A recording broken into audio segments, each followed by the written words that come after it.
moment I'm currently working on some vocals for a new track, or new tracks even. I thought it might be an idea to demonstrate as an amateur musician, if you like, but I don't have all the professional recording studio.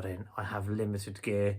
So with what I've got, I wanted to demonstrate how I go about recording my vocals and what I do in the processing, what effects I add to try and make them sound interesting.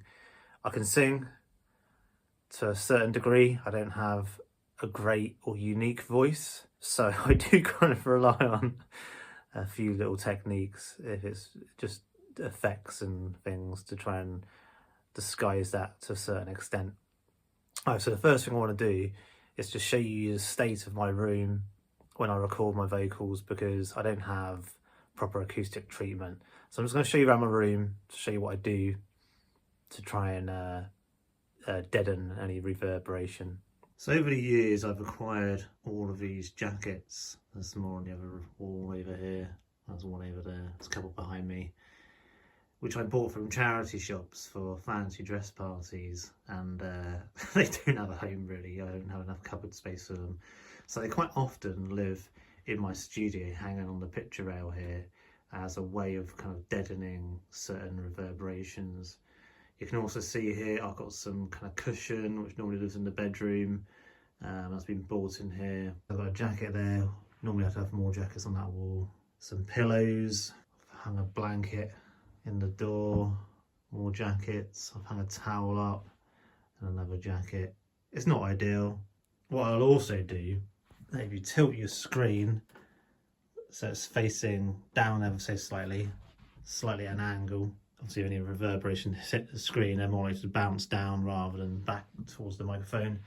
I've also got blinds on the window, so I have them kind of half open, so there's an angle, and anything that hits the blinds should hopefully bounce back down. Nothing scientific, no professional gear, just me making the best of what I've got. Another thing to point out is my microphone at the moment is set up with just a single post going up from the ground with the microphone on top, which I tried recently, and actually I'm going to go back to putting the arm on it so that the mic will be out from the stand. Reason being is when I'm singing, I've normally got kind of some vocals in front of me, a sheet of words, and I find if you've got the post like that, actually the post gets in the way of seeing the words. So having the microphone out from the post is going to help me on that front. As you can see, I've now set up my mic with the arm poking out from the stand, which gives me a bit of leeway for when I'm holding my vocals. I'm holding a book. Also makes it a bit easier for getting past to get to the computer. Just to point out that I am using the Mackie Onyx. The vocals are going into input 1, and I'll solo that. And my track from Logic is coming back through 13 and 14, which has USB 1 and 2 on. So I'll also solo that, and then I'll turn on the volume, and I'll have solo master turned up, because that allows whatever's been soloed to come through to the headphones.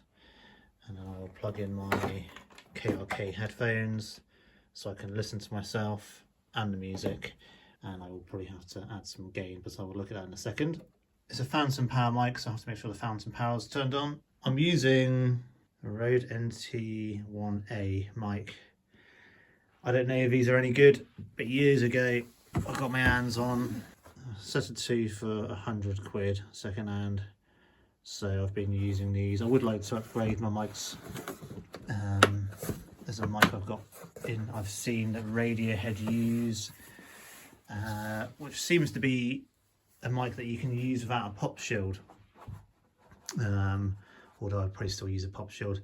I did resist buying a pop shield for years, and instead what I used was a bit of wire with some tights pulled over it, cheap man's pop shield, and I just used to stand there in front of my microphone with this in front of my mouth to stop any popping. But I bit the bullet. Well, at some great expense, obviously not, and bought myself this pop shield, which I'm still experimenting on the best way of attaching it to the stand. At the moment I've gone up and over, because I tend to find if you go down, then the weight of the pop shield pulls it down, which is really annoying. So I'm going up and over at the moment. So I've got on the screen here the track I'm currently working on. In these two books, I had a poem that I had previously written, and I kind of subtracted the bits and pieces I liked from the poem. It became something completely new and different. That's a good thing you can do in the summer when you don't want to be in your studio and you want to be outside in the garden. Take some books out with you. Write some poetry or write some lyrics. Don't worry about listening to music, just write ideas down and fill a book up, and then when you come into the studio and you've got new tracks, you've got a book full of lyrics and ideas that you can potentially use on those tracks. So I'm just going to play a snippet of this track here.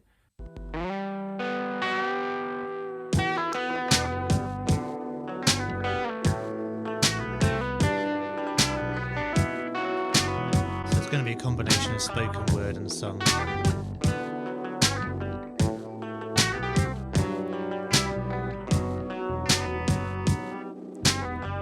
Thin crust where the soil lies, the rock that keeps us high and dry, the sand that slips beneath our feet, the mud where the waters reach.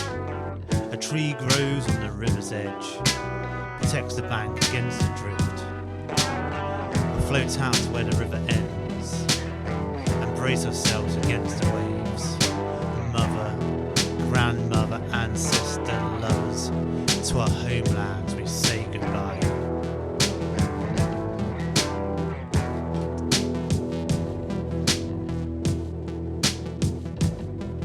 We sit out on the ocean and brace ourselves against the waves. A promise from the boatman, but no land's been seen for days.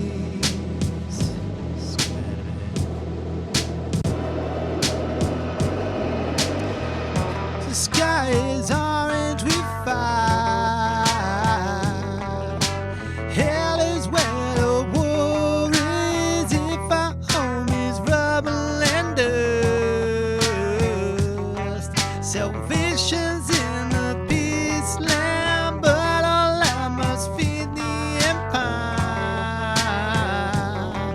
You have no right of passage. Tomorrow's sun is cruel and unkind.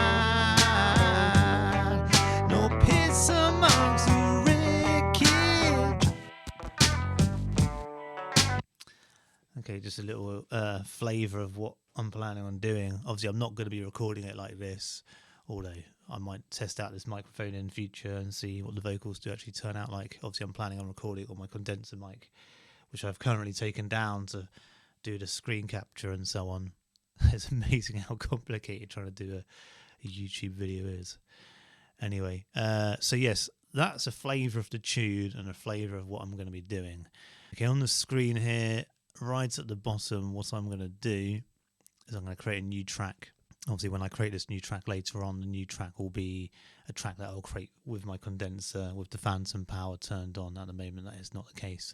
So up the top here, I'll create a new track, mic and line, input 1, create, and then just for the sake of it now, I will name that Vox for vocals, and then I'll check my inputs. So record, and at the moment we are currently on about 16. So I will sing this.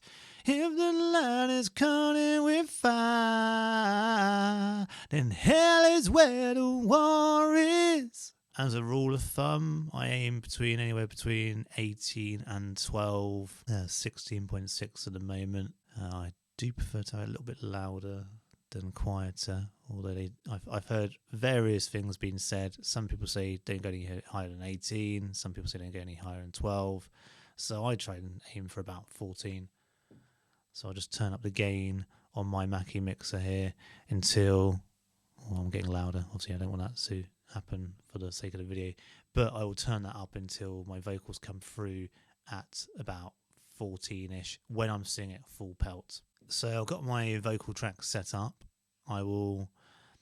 in this case, I know where the vocals are going to be on the track. But let's say, for example, if I was recording someone else, or I was recording something more poetic, which I sometimes do, and I've got like sections of poetry, and I want to fit them into certain blocks within the tune, I'll then go up to the top of the screen here, and I will create markers.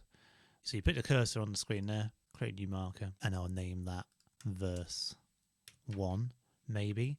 Or if it was a particular line, I wanted to remember what lines I started on, I might put something along the lines of, if the sky, which is the first line of the chorus. So obviously that wouldn't go there, but let's just say, for example, it did. Then I'll click further along, create another new marker, chorus, or we set out on the ocean. Anyway, there's 2 ways you can do it: verse, chorus, bridge, middle eighth, whatever. Or maybe you could just put in here the first phrase or line of whatever's meant to be sung within that section, just to help you out in planning where the vocals will go. I'd colour code these as well. Okay, yep, there we are. So we've got a colour palette, and I would go through and just alternate them to make it more visually easier to see when one's coming in and the next one's going out. Okay, so that's useful if you're recording someone else. They've got a visual, you've got a visual, but I don't always do that, to be honest. The next thing I would do, I would set myself up. As you saw earlier, I'll be standing with my mic position. I have my vocals in front of me, I have my pop shield, check all my volumes in my headphones on the Mackie mixer, so I can hear myself and the music in a nice balance. Click record and go through it. I'll sing the song. So in some situations, I don't actually have all of the ideas for the whole song all the way through from at the start. I might have an idea for a verse, but I may not have worked on an idea for a chorus. So I will actually just sit there and loop the verse, and I will sing it a handful of times, and when I'm ready and I feel nicely warmed up, then I will go for singing that part. So I'd click on record. For the sake of this video, I'm just going to do this through this microphone just for now. I'd click record. If the sky is orange with fire, hell is where the war is. If our home is rubble and dust. So I've recorded my vocal into the Logic project, and obviously as I make it bigger, you can see there was a big old pop there. Because I'm not the best of singers, I do a number of takes. I do take 1, and then I create a duplicate track, and then just mute the previous track. This one's already ready and armed, and I'll go through again. I'll press play and just go straight for it, record another take. And I tend to try and give myself a maximum of 3. I say best of 3, 3 being the magic number. If I feel like I'm singing good on the day, 3 may be enough.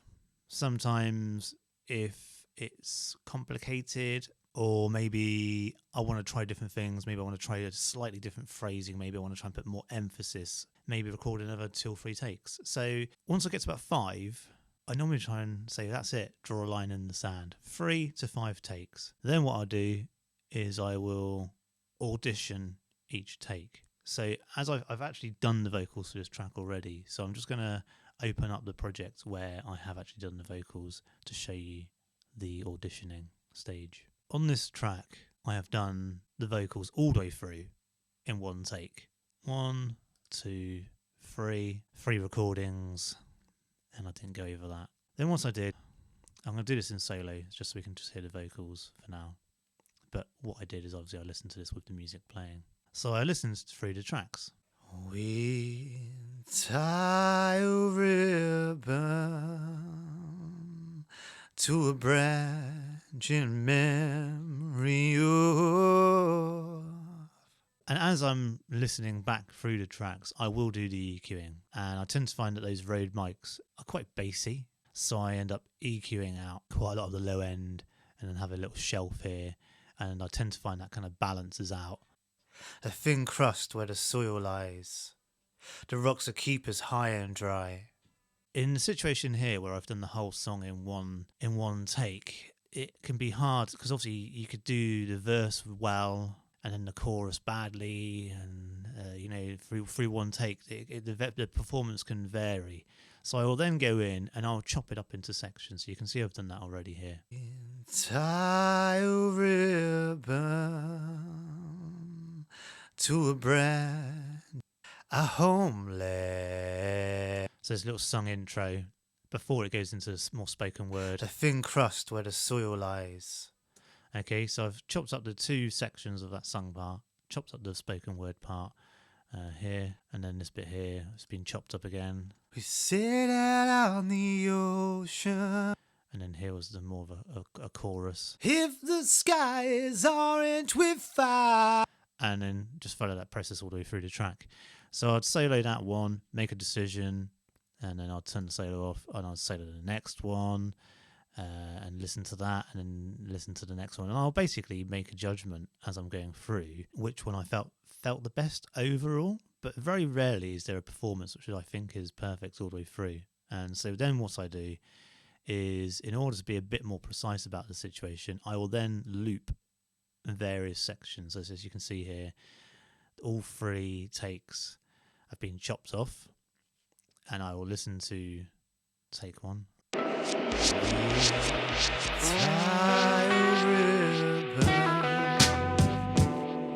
To a branch in memory. And I'll go on to the next one. Tie a ribbon to a branch in memory. So I kind of preferred that one already, that second take, but then let's listen to the third one. Tie a ribbon to a branch in memory. So I will make a decision based on a few listens to each of them, and then what I'll do is then I'll go up to the top, and I'll make sure my secondary command is the mute key, and I will then go, well, actually, I preferred take 2, so because these are all now chopped off, I will then mute take 1 and take 3, leaving take 2 unmuted. And then I'll do the same thing for the next section and so on. All right, so on the spoken word part. The thin crust where the soil lies, the rocks that keep us high and dry, the sand that slips beneath your feet. Okay, I'll listen for that one, and I'll do the same with this next one here. The thin crust where the soil lies, the rocks that keep us high and dry, the sand that slips beneath. The thin crust where the soil lies, the rock that keeps us high and dry. Okay, and it might be a situation where actually I'm not really particularly pleased with any of them. There might be ones where the majority of a section is pretty good, but I just don't like the phrasing of the beginning. And I'm listening to a number of things here. I'm listening to energy, phrasing, timing. So what you can see on the screen is that take 2 and take 3 have been chopped up an awful lot more than take 1. So the reason that being is what I decided to do in the end is I decided to take sections from take 2 and sections from take 3, and I chose the best parts for each one.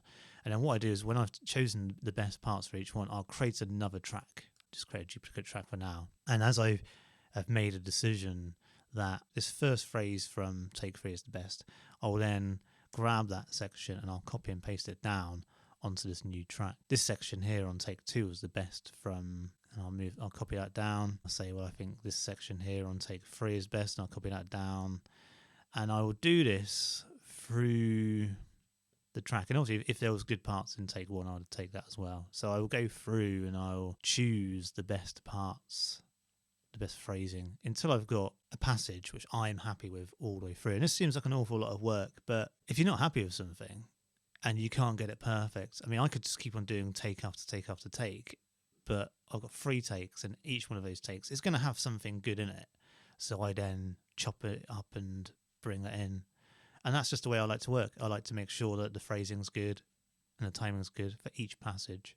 So as you can see down here, below these 3 tracks, I've got another track which I've called Main Vox. During the process, I call it Audition, and I've dragged down the various sections of the track. Once I've done this throughout the whole track and I've auditioned the parts and I've dragged them down into my audition track, the 3 tracks I created, the original 3 tracks, and I select them and I put them into a file stack and close that so they're out of the way and they don't confuse me. Below that, the main track, which will have all of the parts I've selected. On this one, it's only got the spoken word part there and spoken word parts here. After that, I've then created new tracks again for the chorus, and I dragged down the part for the chorus onto its own separate track because I want to treat those spoken word and sung parts slightly differently. So I've separated them out, styles if you like. Spoken word, chorus, kind of chorus introductions if you like, down the bottom here. At the moment, in the chorus area, you can see that there's 4 tracks. And what is going on here is the first part, the top part here, was the original take I did, which I auditioned and then dragged down. After that, later on, I then did 2 more takes, harmonies, to the original. Dead out on the ocean, embrace ourselves against the waves. There's different layers of vocals going on there, and I'm doing different things. So one might be, I sail out on the ocean, and then the second one might be, I sail out on the ocean. Like I said, I'm not a great singer, but I do try. Alright, so let's have a look at the processing I do. EQ. I tend to EQ out a lot of the bass and put a shelf there, and I do that until I've got rid of a lot of the booming and it sits nicely in the mix. I don't worry about taking out frequencies until later on. I will then use this vocal rider by Waves, and I've only recently got this. What I used to do before I used vocal rider, open up the automation, I'd add a gain plugin, and I'd go in with my automation where maybe the vocals were slightly quieter. I'll just draw a box around that area where it's quieter and bring it up by a couple of dBs. Where it was slightly louder, I maybe draw a box around that and bring the gain down. And if there was any like spikes anywhere, I'd probably just draw a little box around that little spike and just bring that down a bit as well, so it didn't kind of like overdrive the compressor. I wasn't too technical with it. I just was very, very quick just to make sure it's slightly balanced. But what I did is I found that it was such a pain in the ass, and I heard about this vocal rider, and recently Waves were doing their Black Friday sale, so I made the most of it. So I bought this vocal rider.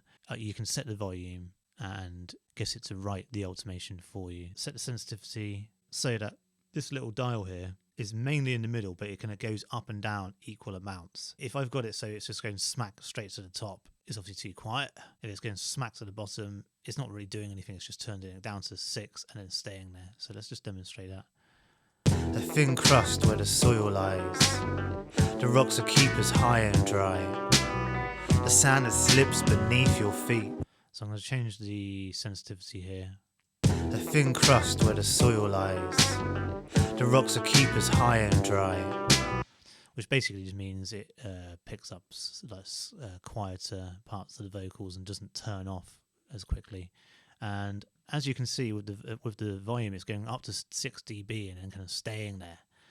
So at the moment, the target volume is set too loud. There's a thin crust where the soil lies, the rocks are keepers high and dry, the sand that slips beneath your feet, the mud where the waters reach. And what I'm looking for is I'm looking for it to be roughly in the centre most of the time, but just going up and down. So at the moment this is set to minus 31.5, and that's given me a volume which is just going up and down equal amounts from the centre line there.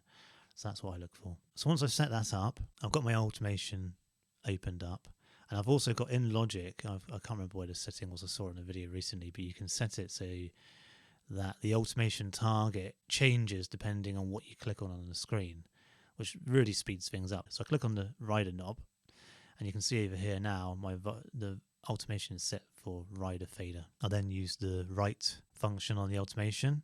I then go to latch, and then when I press play, the thin crust where the soil lies, the rocks will keep us high and dry, the sand that slips beneath your feet, the mud where the waters reach, a tree grows on the river's edge, protects the bank against the drift. And that writes in the automation for you. Once you've done that, you click read on your vocal rider, and you can close that down. And then you go to read on the automation, so it doesn't continue to write, it just reads and doesn't write. And I'll listen through to it and check that I'm actually happy with that, because sometimes it will actually make it sound louder and boost it in places where you don't want to. So you can then go in, and if you want something to be louder, or a phrase, or draw a box around a section and move it up and down as one lump, if you like. That's what I do to get the volume more consistent, is say when I then put compressors on, the compressor will respond to all of the vocal rather than those just really loud peaks. If you only want to have the compressor reduce the volume by a couple of dB, it only responds to the loudest peaks, and it's not doing any compression to any of the vocals in between that. So that's the idea of why I do the vocal rider, to get the volume more consistent. So the next thing I do is I'll put a compressor on. And I'm no expert on compressors, but what I do know is quite often in the default settings you have this auto on, you want to turn that off, and this minus 12 dB, you want to turn that off as well by clicking off, right? You can, if you like, go in and put your own settings in. I tend to use the default presets. Some experts out there went and created these. And the first thing I want to do is I want to actually reduce the peaks, so there's nothing punching through too much, and reduce those loud parts to continue making the vocals more consistent. And I've learned that there's a couple which do it. I think it's Octave Vocal 1. Yeah, so the attack's quite quick and the release is fairly slow. That's basically just responding to the peaks, chopping off the peaks. 0 dBs on there, so turn it off. The thin crust where the soil lies. At the moment it's not responding, so I will then change the threshold. The thin crust where the soil lies, the rocks will keep us high and dry, the sand that slips beneath your feet, the mud where the waters reach, a tree grows on the river's edge. What I'm doing here is I'm just trying to iron out the peaks. Mastering.com does a great video, 10-hour video on compression. They say that you're better off doing compression in stages rather than relying on one compressor. So what I'll probably do with this compressor is I'll just bring it down a little bit, so it's only really responding to those peaks. So just responding by a couple of dB here and there. I'll also then obviously do this gain staging, so turn it off. The thin crust where the soil lies, the rocks will keep us high and dry. I mean, they say there's technical ways of how much has reduced the volume. I don't tend to worry about that too much, because I've got a volume knob and gain I can do after, and I'm still very much in the process of just.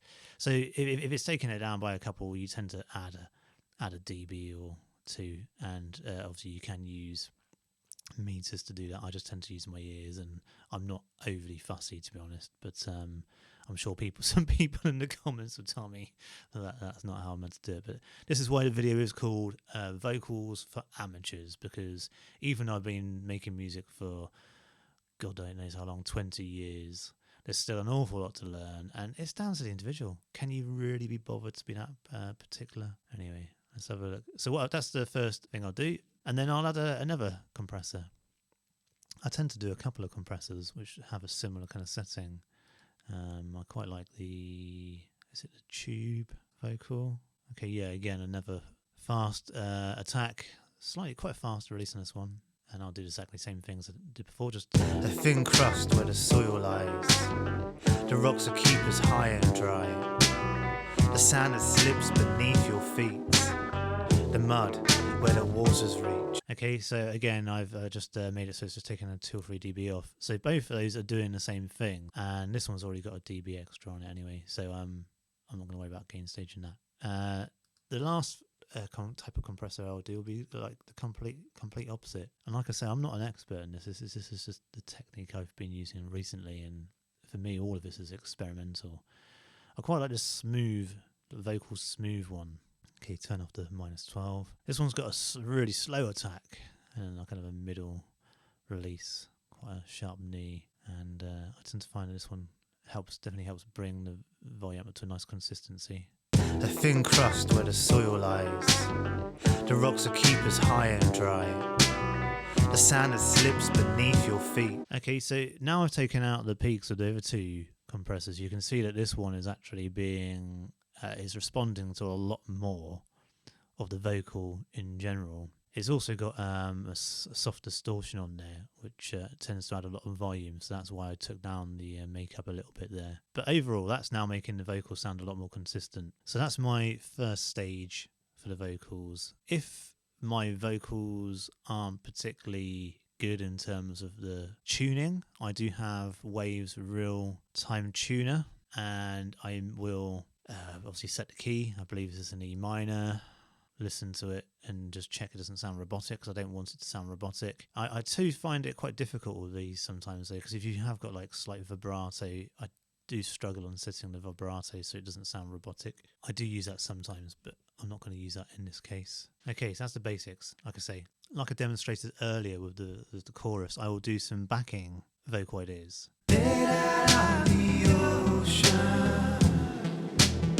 You can see over here, I've got my EQ, vocal rider. I have got the vocal tuner on there as well. The free compressions.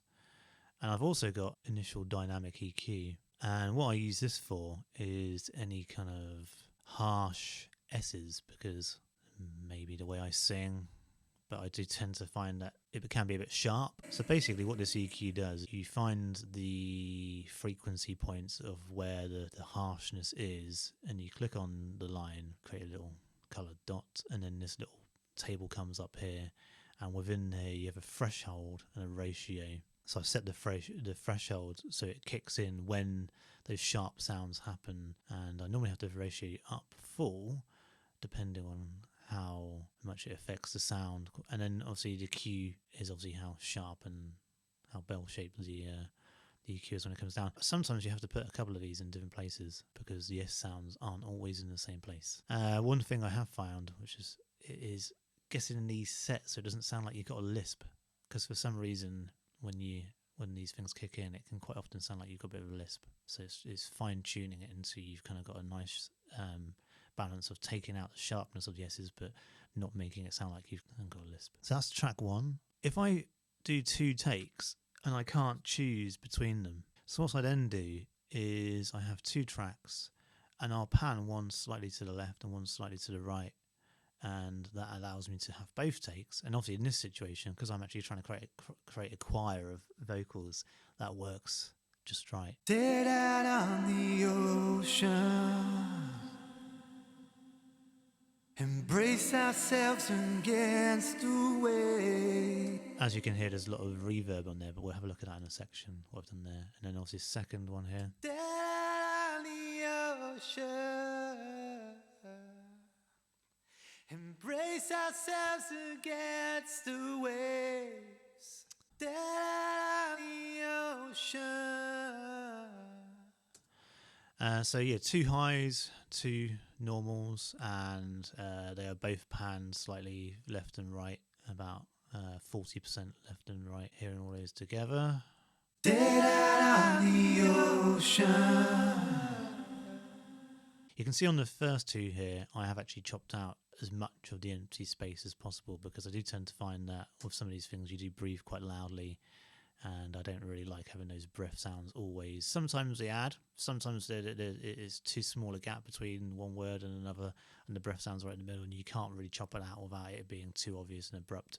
But where you can chop it out, I do chop out any kind of breathiness. You can see here on the main vocal track up here, I chopped out an awful lot of breathiness. Also, like when I'm doing these videos, I go halfway through, so I try and chop all that out as well. Right, so let's have a look at what I've done in terms of reverbs and delays. I then kind of go into my main mixer window. So I then set up a bunch of buses. I've created bus 6. I've sent a small amount of each of these to bus 6. So what is bus 6 doing? Bus 6 is some reverb, and I used to use Space Designer, but recently I've been using this Chroma Verb. On this particular one, I've used Big Percussion Room, I do test out all the vocal ones first, but you have to like what you hear, and I quite often don't find that it's always the vocal ones which work for me. But this one here... But no land's been seen for days, dead out on the ocean. So it's a very small amount of reverb there, actually. It sounded bigger earlier because I had two other buses, one which has got a delay on it and one which has got the vocal bender waves plug-in on it. On the reverb, I've actually EQ'd it as well. I want to take the low end out to keep my low end clean in the track, and I've taken a little bit out on the high end there because obviously the sibilance and stuff. So I've just taken out the sharpness of any high sounds. Okay, so the next thing I put on, delay. So number 7, I've sent a load of these to a delay. 16th note slap. Embrace ourselves against the waves, a promise from the boatman. Okay, and then what I've also done is I've created another bus. On this one I've been using this vocal bender. Again, like I said, Waves are doing a Black Friday sale, so I've got a few things. This one here I've used backing vocal perfect 4th. Embrace ourselves against the waves. Okay, so it just adds an extra layer of kind of thickness to the vocal there. But I've also added chrome EQ, and this one's reflective. Dead out on the ocean. Which is a big, long, drawn out, quite atmospheric. And then I've EQ'd it again and to take out some of that low and high. With the 3 of them buses together. Embrace ourselves against the waves. And a bit of mixing and so on and panning. That's what I've got so far for that. Dead out on the ocean. Embrace ourselves against the waves. Okay, this track's still in progress. This is not finished. There's very likely to be more processing and so on that will happen later on. Once I've got all my vocal parts set up, more spoken word, the sung section, and then this kind of chorus idea. If the sky is orange, we fly. Which I'm not 100% sure I'm happy with at the moment. What I've done on this one is slightly different to the others. I've got a different bus on this one. I've got bus 16 and chorus FX. I wanted it to be a bit more slightly distorted, a bit more kind of grainy. So I've added this Magma plugin, Sweet Vocal, for a bit of saturation. I've also added this soft tube, which was free. I've added a bit of chorus, and then all of that I've put through a SSL compressor. The sky is orange, we fly. Which is only really doing about 1 dB of compression with a bit of analog, just to kind of like glue all of those vocals together a little bit. And then I did a bit more EQing, because this is not the main vocal bus, this is just an effects bus. Once I've done all my effects, either all my vocals to 15, or I will bus them to spoken word, chorus, etc. And then I've got 3 buses from vocals. I'm just going to do it to 15 for now. All of these 15 is vocals. And then what I'll do is I'll make sure that the effects buses I've done, which are all vocal effects, are also bussed to 15. And this chorus one I did over here is bussed to 15. I can then turn the volume, all the volumes down as 1, including the reverbs and so on. The sky is orange.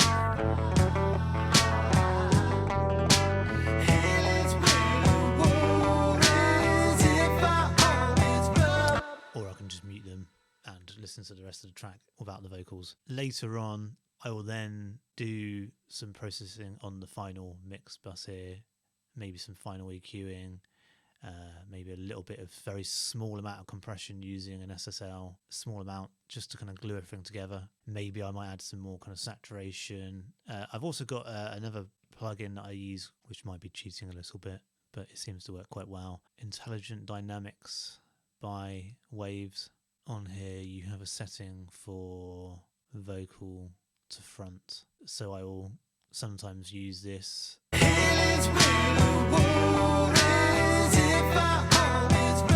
So not to kind of lose the tones or whatever, I'll bring the mix somewhere 70-60, and I'll bring down the threshold slightly as well. So it's just more subtle rather than in your face. There's a lot more things that I will do, but I don't want to get into all of that in this video because it's already getting quite long. What I want to do though is I do want to have a look at some other tracks and some of the vocal ideas I've come up with in terms of how to create more interesting vocals with like deep vocals, high vocals, glitchy vocals and so on. So I'm going to end the video there. Like I said, it's getting quite long. I also went to a Skunk Nancy concert last night, and as a result of overdoing it, my brain is suffering a little bit. If there's anything in this video that you did appreciate, if you learned anything, or if there was anything useful in this video, please like and subscribe, because it helps support the channel. Also, if you like the sound of my music, feel free to check out some of my other videos, some live performances, and a new single, Brown Brittle Frame, the music video for that I've just recently uploaded. That'd be much appreciated. Okay, thank you very much. I'm being Temper Truth, and I'll see you in the next video.